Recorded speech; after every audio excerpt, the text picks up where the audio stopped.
The Snowman is directed by Tomas Alfredson, the guy that brought us Let the Right One In, and Tinker Tailor Soldier Spy, and it stars Michael Fassbender, Rebecca Ferguson, Charlotte Gainsborough, J.K. Simmons, Val Kilmer. And in this movie, Michael Fassbender is a detective. He's like a hard on his luck type detective. He's an alcoholic or recovering something. He's got some issues. He's trying to raise a kid with his ex-wife that's not his kid. And there's a killer out there specifically targeting women.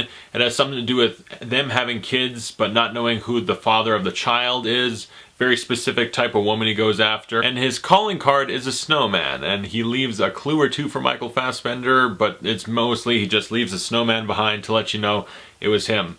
And yeah, this is a very curious movie, honestly. I remember seeing the trailer and thinking, why would Michael Fassbender be in this movie? Wait, there's J.K. Simmons, Rebecca Ferguson. Why are these people in this movie? And then when I sat down to watch it, me and a couple friends went to see it like, this is going to be really bad. This will be awesome. Like, just expectations for crap, really. And my expectations were shifted when I saw the credits, the people involved, all the actors. It's like, wow, there's a lot of talented people. The director, I knew him. I had to look him up like, oh shit, the guy that made those movies? It was executive produced by Martin Scorsese. It is based on a very beloved book series. Apparently this one, they did a very weird thing. They started at like book 7 and then editing.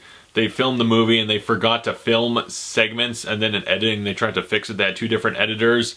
Like, this movie went through a lot of issues to just get made in the first place, and the movie that comes out is it's interesting. It's far less interesting than the story of it getting made, probably. But let's talk about the talent involved. We got Michael Fassbender. I love that guy in everything, pretty much, almost.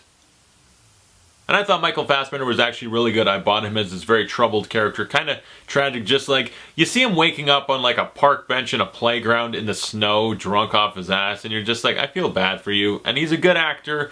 It's a very minimalistic role. They probably could have given him a lot more to do. Even if it is an underserved role that doesn't have as much dimension to it as I might have wanted, he's still really good. And his name is Harry Hole. It's just a funny name, but I guess in Norway or wherever the books were written, it just... translation is something different. It means something else. And then the rest of the actors is kind of more the same. Like, I really like Rebecca Ferguson.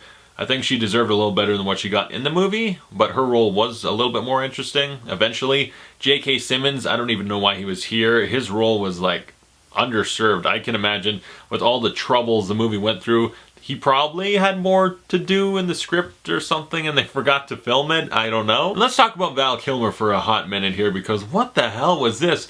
When he showed up, I saw his name in the credits. I was like, oh cool, Val Kilmer. And then when he showed up in the movie, I like had to do a triple take, like,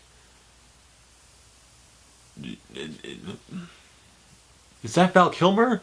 Like, it looked like, he looked like he was turning into Marlon Brando. I know he made a movie with him once. He actually looked like Marlon Brando, and he sounded like him because they dubbed over his voice. This is really, it's kind of fucked up, actually. I had to look into the backstory of it, and I saw a great video that explained it. I guess, like, Val Kilmer at the time of making the movie had cancer or was recovering from it, so like his voice was pretty much gone. So they let him film the movie looking, he looks like Marlon Brando got plastic surgery a la Tommy Wiseau or something. It's really fucking, he looked really strange. Like, really, when you see him, you're just like, I don't even know. And because of the voice dubbing, it's hilarious. It is such a train wreck. Every Val Kilmer scene was actually hilarious, and I was cracking up, like, just dying, leaning back, like, holding it in, trying to be respectful and not disrupt the movie, but it was like, oh my god, what am I seeing? It's probably the best bit of comedy I've seen in a movie so far this year. It's insane. His character is really weird. He'll like climb out on ledges and just hang out on rooftops, and he's like possibly gonna fall off to his death. I'm like, what?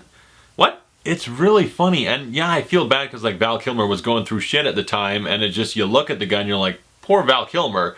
But like, I've seen him since and he looks like he's doing better, so it's just, he was having a tough time, and it's just, why would they use him in the movie? I don't know. Why would they recast? They dubbed over his voice. It is the weirdest thing. But enough about that. Let's talk about the actual movie. The way the movie looks is really a highlight of it. This is actually a very beautiful looking movie. Tomas Alfredson, I know, is a beloved director. I love Tinker Tailor Soldier Spy. I never saw the original Let the Right One In, but I know it's legendary. And I think as a director, he did good. It's just that the movie, yeah, it got taken away and it was edited and then edited a second time, and they were rushed and they forgot to film stuff. So in a way, he did a good job directing, but also a bad job because the production was out of control, and it's kind of the director's job to keep in control somewhat. I know things happen, studios take over, weird shit happens, but as far as actual directing, like, it's mostly okay. There's some really bad performances in here that, like, should have been, do more takes of that or something, and some, to talk about the editing again, there's some really weird editing choices where it's like, yeah, they forgot to film shit, because sometimes it gets very jumpy, like, oh, we're moving on, I guess. It's just weird. The movie flow is very weird sometimes, but the look of it, the cinematography, it's very beautiful looking. A lot of the times this landscape of frozen Norway with snow everywhere, there's some beautiful shots, really. Like in the finale, there's a great shot where I was just in awe. Like, the nonsense happening on screen is ridiculous and hilarious and just insane. But what I'm looking at is very pretty looking. It looks great. And then the actual story of the movie, yeah, I was intrigued, like hoping it would be okay, because you know what actually starts out kind of decent? Like, I was expecting a train wreck, and we did get it, but in a different way than I expected. And so, like, the movie, it drags on and gets very dull, and because of the weird editing choices and disaster that was, it's very jittery and jumpy at times, and things flow really poorly. So at a certain point, I did start getting very bored, like, okay, whatever. But the movie eventually does lull you into a sense of security, a very false one, because it starts getting good. Like, okay, I'm kind of into this story now, the mystery, I'm curious, some of this stuff is really exciting, I'm interested, the performances, everything's starting to suck me in, and then it just pushes me away again with some of the, there's so many dumb, weird moments that's just like, the finale of the movie, how it all wraps up is like, what is this? This is how it ends? Oh, okay. That's interesting. I was almost disappointed because the movie got good for a little bit, and I was like, oh, it's okay, it's gonna be good now, and then it just gets bad again. When you get disappointed because a movie gets good, man. So yeah, the Snowman really was a disaster. It was a total train wreck. It's just, there was good stuff there that really, there was a lot of pieces that when put together should have made a great movie. But then a lot of things got in the way, weird choices about which book to adapt and how to use it.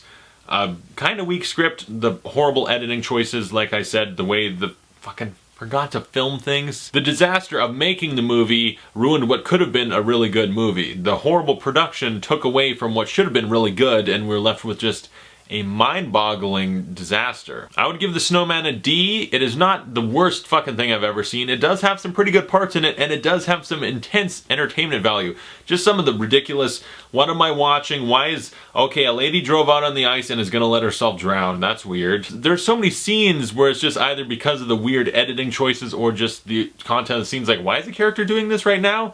Or the way it ends. So many times, Val Kilmer, everything with Val Kilmer, it's just, there's a lot of humor. It's just really funny unintentionally. So comment below, tell me you thought of the Snowman if you saw it. I can't recommend you watch it, but if you do, there'll be parts to enjoy for sure. Comment below, thanks for watching, and I'll see you guys later.